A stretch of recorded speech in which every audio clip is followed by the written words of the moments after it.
Listen to the rhythm of a stadium when a young player steps into a big moment and notice how calm can carry more weight than noise, because this is where champions are built. And tonight we unpack why Carlos Alcaraz keeps drawing comparisons to a young Rafael Nadal and how elite training environments shape the trajectory from the very first rally. The background matters because elite tennis is not just talent, it is exposure to speed, pressure and problem solving at the highest level from an early age. When a young player steps onto court with seasoned professionals, the ball arrives earlier, the margin for error shrinks, and decisions must be made before the feet fully set. This environment forces growth because it compresses time and space, which is the true currency of high-level tennis. Watch how Alcaraz sets his base with a wide split step and loads the outside leg before driving through the forehand. This mirrors the early Nadal blueprint: heavy topspin, high net clearance, and recovery steps that allow immediate re-engagement on the next ball. The why is simple: spin buys time, height buys safety, and early acceleration flips defense into neutral within one stroke. The how is repetition under pressure until these movements become automatic. In rallies, Alcaraz chooses depth over raw pace. In the opening exchanges, he pins opponents behind the baseline and waits for a shorter reply before stepping inside. This pattern is effective on hard courts because depth controls the geometry of the court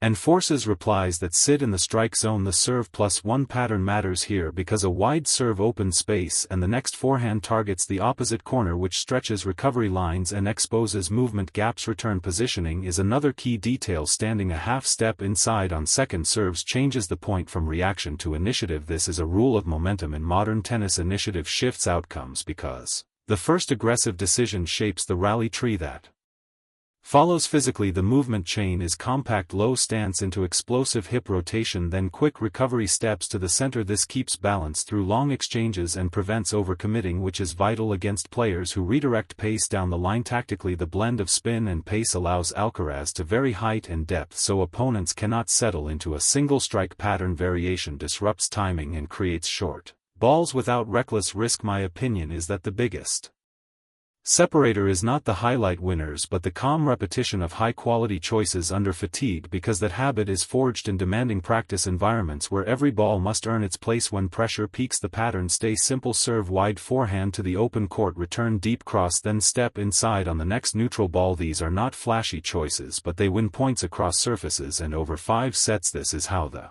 comparison to a young Nadal makes sense, not as a copy, but as a shared pathway built on disciplined movement, heavy forehand geometry, and the courage to compete at full speed long before the trophies arrive.